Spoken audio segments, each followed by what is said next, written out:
इंतखाबी नतायज के खिलाफ तहरीक इंसाफ के कारकुनों ने आज इस्लामाबाद, लाहौर समेत मुल्क के मुख्तलिफ शहरों में एहतजाजी मुजाहरे किए और पार्टी परचम भी लहराए, धांधी के खिलाफ नारे भी लगाए गए। और लाहौर में तो पुलिस ने क्रैकडाउन करते हुए PTI के हमायत याफ्ता उम्मीदवार सलमान अनकम राजा और कुछ और कारकुनान को गिरफ्तार भी कर लिया। इस वक्त शोएब शाहीन साहब मेरे साथ मौजूद है, तहरीक इंसाफ कमेटी के रुकन है, उनसे बात करते हैं। शोएब शाहीन साहब बहुत शुक्रिया। एक तो सबसे पहले तो मुझे ये जो आज कमिश्नर रावलपिंडी ने जो बातें की हैं इस पर सुबह से रद्द-ए-अमल आ रहा है।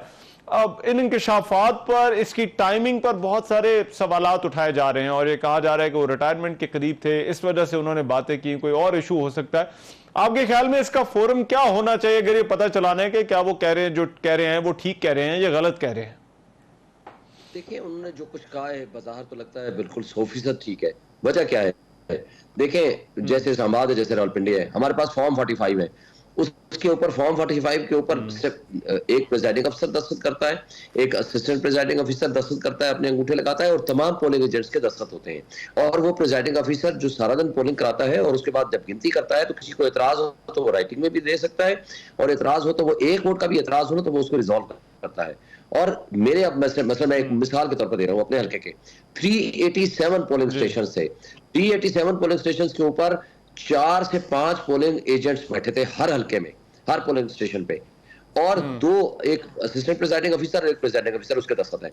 तकरीबन 2500 के करीब 2500 मुख्तलिफ लोगों के फॉर्म 45 पे दस्तखत है, जो कि ओरिजिनल फॉर्म में 45 मेरे पास 387 के मौजूद है, जिसके मुताबिक मैं ले रहा हूँ 1,05,000, मेरा मध्य मुकाबले ले रहा है 51,000। अच्छा, जिता किसको दिया? 51,000 वाले को जिता दिया। यानी जो डिफरेंस है वो भी उससे ज्यादा है जो मेरा और उसका डिफरेंस है 53,000 के करीब। बात यह है कि अगर इस तरह का सिंपल फार्मूला है, आप फॉर्म 45 सामने रख लें जिसके ऊपर इनके अपने यानी जो सेकंड नंबर पे आने वाला है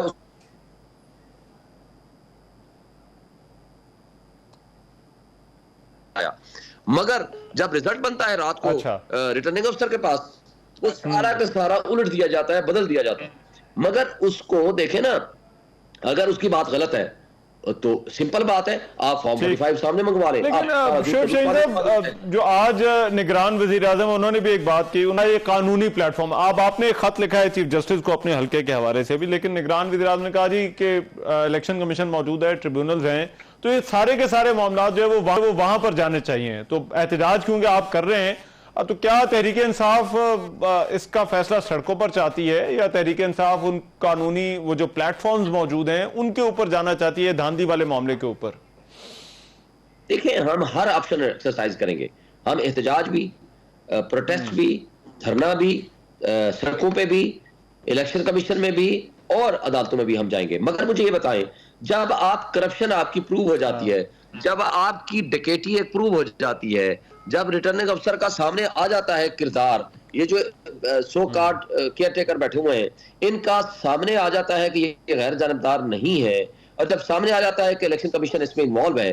अब मसलन मेरे केस में, मैं एक मिसाल देता हूं, इसलिए मेरे केस का, चूंकि मैं भी खुद विक्टिम भी हूं और मुझे पता भी है, मेरे केस में 11 तारीख को ऑर्डर करता है इलेक्शन कमीशन कि जा करके जनाब प्रोसेस ऑफ कंसोलिडेशन रोक दे, अपने डीजी को कहता है कि फौरी तौर पर उनको इन्फॉर्म करो, ऑर्डर आ रहा है। 12 बजे कंसल्टेशन का टाइम है, मैं 11:30 बजे पहुंच जाता हूं वहां। तारिक फजल जो मेरा मध्य मुकाबला है और 6-7 और कैंडिडेट्स वो भी वहां पहुंच जाते हैं। राइटिंग में रिटर्निंग अफसर ऑर्डर पास करता है जो कि ओरिजिनल मेरे पास मौजूद है। वो ये कहता है प्रोसेस ऑफ कंसल्टेशन स्टॉप। 2 घंटे बाद हम जब चले जाते हैं, उसको बुला लेता है तारिक फजल को, उसके साथ रिकॉर्ड की टेम्परिंग शुरू कर देता है। मैं इमीडिएटली इन्फॉर्म करता हूं इलेक्शन कमीशन को और इलेक्शन कमीशन उसी वक्त ऑर्डर करता है कि ये आप ना करें। रात को नोटिफिकेशन आ जाता है तारिक फजल जीत गया। मुझे बताएं, कोई थोड़ी सी तो शर्म हया हो ना रिटर्निंग अफसर्स में, कोई थोड़ा सा तो इम्पार्शियलिटी हो इलेक्शन कमीशन की। जब उनका अपना स्टे ऑर्डर आपकी मौजूद है, रिटर्निंग अफसर का अपना ऑर्डर मौजूद है, और ये सारी चीजें सारी पब्लिक कौम सबके सामने हो रहा है, तो हम फिर क्या इस तरह की सिचुएशन को, जो ब्यूरोक्रेसी को कंट्रोल करने वाले लोग हैं, वो ये कहे कि नहीं जी नहीं, हमने जुर्म कर लिया, तुम जाओ अदालत में खज्जल ख्वार होते रहो। क्यों चाहे एक हक का एस्टैब्लिश है, एडमिटेड है, और तो आप जो है वो हर फोरम जो है वो इस्तेमाल करेंगे। शुक्रिया शोएब शाहीन साहब, सीनियर कानूनदान और पाकिस्तान तहरीक इंसाफ की कोर कमेटी के रुकन बात कर रहे थे। आज के प्रोग्राम से इतना ही, इजाजत दीजिए, अल्लाह ने के बाद।